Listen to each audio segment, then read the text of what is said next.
Hello, everybody. I'm River from the Portland City Gym. Today, we're going to be going over an expanded Accelgor deck. If you couldn't tell already, I've kind of given up on Standard. I think it's kind of boring at the moment, just with Darkness Ablaze about to come out.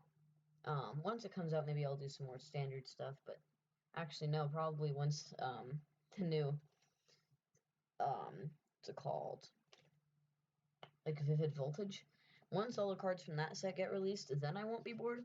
But I feel like I've covered pretty much all of the new Darkness Ablaze and Legendary Heartbeat decks, not counting maybe Decidueye and Centiskorch, but I really just didn't want to do those. I don't think they're that fun to play. I genuinely just don't like welder decks. I feel like they're extremely boring to play. Um, so I didn't profile Centiskorch, and with Decidueye, I feel like people are overhyping it. I don't think it's going to be that good. So yeah. So that's why I didn't build any more standard, but I feel like expanded is going to be a really fun format to play. We have things like Scoop Up Net now, which some people think it breaks the expanded format, but the thing is that Scoop Up Net, it really does. I think it makes it healthier because at first expanded didn't really have any like staples, um, but I feel like staples make decks funner, um, to an extent at least. And plus, it's only an uncommon. It's fairly cheap. Um, so it's not like it's like only like a few people can access it. Something like Trevenant and Dust Noir tag team that was broken. Okay, so calling Scoop Up Net broken, I mean, I feel like you need to get your priorities straight. But one deck that I do think is very good, not broken, but I think like a tier 1 expanded deck is Accelgor. Now, if you guys don't know what Accelgor is, I don't blame you. It was a card from a long time ago, all the way back in Dark Explorers, which is, I'm pretty sure, like late Black and White, like before, yeah. Um, so, Accelgor, and first I think I should go over the Shellnet, because the Shellnet, if you really have to, you can use its attack, Yawn. Um, Geez, it sounds like all the huge trucks seem to come after me while I'm recording. Um, so Shellmet does have an attack called Yawn, which you can use. It just puts the defending Pokemon to sleep. So, genuinely speaking, I think this deck has a pretty good chance against something like Trevenant and Dust Noir. I think the real reason that nobody could really play against it is because no one prepared for it. Um, and the reason I think that this is good against Trevenant and Dust Noir is for a few reasons. First one, of course, is Yawn on Shellnet. Can use it, put Trevenant and Dust Noir to sleep. You could stop them from attacking. So that's definitely very good. But the main focus of the deck is 4 copies of Accelgor. Accelgor has an extremely broken attack called Deck and Cover. Basically, it says the defending Pokemon is now paralyzed and poisoned. And of course, when your opponent's active Pokemon is paralyzed, they can't do anything. They can't retreat. They can't attack. It is definitely the most broken status condition. However, it is usually very difficult to induce. Probably the most common form of inflicting paralyzation, or paralysis.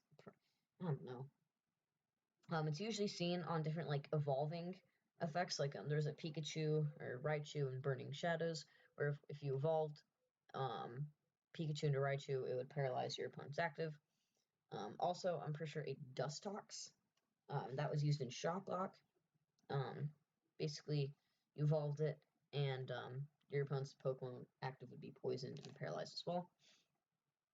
And basically, you take the most busted status condition, and then you make it so that you can use it every single turn, or at least as much as possible. So, yeah. Deck and Cover is definitely very strong. Double colorless, so it's 1 attachment. 50 damage isn't bad, but it's definitely not great. However, we're going to be pulling off a whole ton of them, and that damage will eventually build up. And damage isn't the only thing good about this deck, as you'll soon come to see. Then, next up, we played 2 copies of Trubbish. Trubbish, which can only mean one thing really, and that is Garbodor. Again, this Trubbish, I try to, whenever I build my decks with evolution Pokemon, I try to use the best pre-evolution in case we have to. Trubbish here is no exception. It does only have 60 HP. However, I don't feel like it's going to be a huge issue. If you have 70 HP, you're going to be one shot regardless. But then again, I mean, actually, I can't think of a few instances. But I do feel like this is the best Trubbish to play. It has an attack garbage collection, where for a colorless energy, you put a card from your discard pile on the top of your deck. So if you really need to, it's the options there. But the main focus of Trubbish, or the main reason Trubbish is here, is Garbodor, Garbotoxin. Another ability that isn't really seen too often in Standard because it hasn't been printed. Garbotoxin, it states that if this Pokemon has a Pokemon Tool card attached to it, each Pokemon in play in each player's hand, each player's discard pile has no abilities except for Garbotoxin. So basically, this is going to make sure your opponent's Shaymins, their Lele's, or Jirachis, if you're going against something like, I don't know, Trevenant and Dusknoir, their Milotics don't work. All of their wacky stuff that they have doesn't work. And of course, as you guys probably know, Milotic is the main focus of the Trevenant and Dusknoir deck. So shutting that off will definitely throw a wrench in their plans. No, I know you guys might be thinking like, oh, won't they get Milotic in before Garbodor does if you go second? And that is true. If you go second, you losing against Trevenant and Dusknoir, the odds become significantly higher. That is 100% true. However, say you lose the first round, right?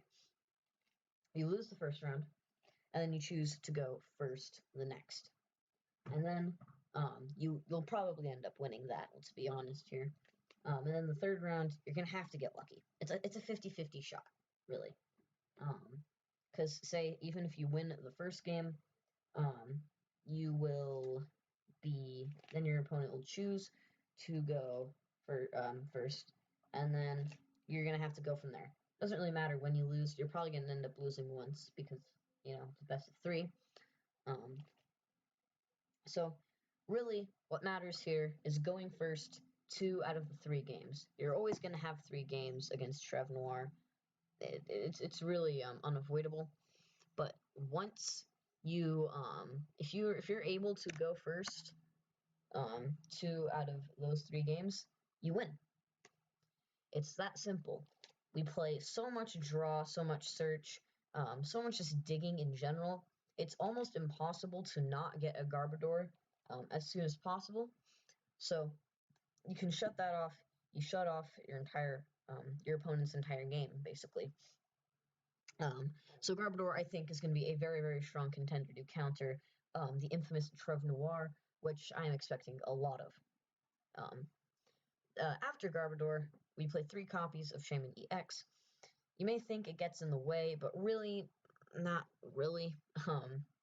Basically, we're going to be trying to use setup at least 2 out of the 3 Shaymins we have. And set up before we set up Garbotoxin. Since we want to go first, again, just most of the time in general, honestly. We want to Shaymin, use all of our setups, or at least 2 of them. Trubbish, a Shelmet, maybe like a Doll or a Robo Sub or another Shelmet active. Pass your turn, evolve everything, and then by your second turn, everything is up and ready to go. So Shaymin, since this is a quicker moving deck, you're going to be using long before Garbotoxin ever gets put into play. Next up are the supporter lineup. We play 4 copies of Team Flare Grunt. Energy Denial, or just trolling in general, is very, very important for this deck. You can just run things out of energy, deck and cover. Just the combination between paralyzing and energy denial is just very, very broken. it's kind of like an insult to injury kind of thing. It's more of just like a reassurance, you know, like I don't know. There's some way that you can get out of paralyzation. I don't know, man. But in case you do, I'm gonna run you out of energy. And that's what Team Flagrant is there for. 2 copies of N. You'll find that this deck isn't really that good at taking prizes. And whenever your opponent is able to take prizes, it's usually going to be very, very early or very, very late. This is just not really a discard kind of deck. And we don't play any recovery in here at all, except Dowsing Machine. So, N is very, very important. I don't really feel like you need Professor Juniper. This deck is just very, very aggressive on its own. Of course, 3 Shaman, 4 Ultra Ball, 4 Quick Ball, 4 Trainer's Mail. We have enough. And then 1 copy of Guzma. Guzma is like a way to guarantee that you, sorry about that. It's basically just a way to guarantee prize cards. That is like this deck's like kind of like main win condition, you could say, is taking prizes, but it really isn't like an aggressive prize taking deck. It's like I'm gonna whittle you over time and time again and make sure you can't do anything to me. It's like the polar opposite of Darkrai or of Turbo Dark, basically. It's saying I'm gonna do a little bit of damage at a time and make sure that you can't do anything to me. And it's very, very evil and very, very broken. And Guzman helps with that. So, yeah. Next up is items. 4 copies of Ultra Ball. Discard 2 cards from your hand. Search your deck for a Pokemon. Very, very strong. 4 copies of Via Seeker. Gets back our Team Flare Grunts, our Ends, or our Guzmas. 4 copies of Crushing Hammer. This just adds to the energy destruction of Team Flare Grunt. 4 copies of Quick Ball. This is just to add a little bit more turbo-ness to the list. I really didn't want to play any Juniper. I felt like if I wanted to go more aggressive, I'd go more aggressive in a more general range. Felt like Quick Ball is just a little bit better. 4 copies of Lily's Pokédoll. Pokédoll is usually what we're going to go into. After we deck and cover, 50 damage. Of course, shuffle it back into the deck after paralyzing and poisoning. And when we shuffle it back into the deck, we're going to go into a Lily's Pokédoll. And then it doesn't always happen, sadly, so we don't always keep up the paralyzation. But it really is just a reassurance. Deck and cover, go into Lily's Pokédoll. Wait a turn if you have to. And then Lily's Pokédoll gets knocked out. Boo-hoo. Go in, deck and cover again. Go into Lily's Pokédoll. Do it all over again. And we basically have 2 Lily's Pokédolls. Lily's Pokédoll and Robo Substitute. Luckily, they haven't banned both of these being in a deck. But until they do, we play both of them. 4 of them each. Next up, we play 4 copies of Floatstone. This is to put on our Shaman. Mostly. Actually, no, our Garbodor, mostly. Our Shaman second hand. And of course, starting with Shaman is quite possible in this deck. So you want to have Floatstones. Starting with Trubbish, quite possible, but Floatstone. So for Floatstone, it's just a way to maximize the consistency to make sure you always draw into it. Then we play 4 copies of Trainer's Mail. It's to search out all of our supporters and all of our trainers, and just all of our trainers in general, except Trainer's Mail. So definitely adds a little bit more turbo-ness to the deck. 1 copy of Field Blower. This is mostly for things that this Field Blower is a really niche card. It basically it's for all those weird niche stadiums that might be able to get away from deck and cover. So it's just I don't know. I can't think of any on the top of my head, but I know there are some cards like I don't know, like a Lumberry. If a deck played Lumberry, we can field blower that off. But really, I think it's mostly just for tools that may be able to block us from. Sorry about that. Tools that may be able to block us from our win condition of sheer annoyance. Then we play one copy of Dowsing Machine. You could play Computer Search. You can play Life Do. Well, actually, no, Life Do doesn't make much sense. Of course, Computer Search is probably like the most splashable A-spec in Expanded. However, Dowsing Machine is probably the second best. For this deck in particular, it is the best. Discard 2 cards from your hand, and then put an item card from your discard, or a trainer card from your discard pile into your hand. Very, very strong. This gives us potentially a 9th Pokédoll, or a 5th Trainer's Mail, or a 5th Floatstone, or an 8th, or sorry, not 8th, a 12th Supporter use, another Crushing Hammer. It really just, it's only limited your imagination. And then 4 copies of Double Colorless Energy to round out the list. You don't really need special charges in this list because Deck and Cover always shuffles it back in, and never should you ever, under any circumstances, use attach a Double Colorless Energy when you aren't going to Deck and Cover that turn. It's just plain stupid. Don't ever do it. If you're playing the deck right, you should never need special charge. Because, like I said, it's one energy attachment. You attach an energy, and there's no point in saying, oh, I'm going to wait for next turn. No, there is no waiting for next turn. Like, I want to have 2 Accelgors powered up just in case. It's not that kind of deck. It is a hit and run deck.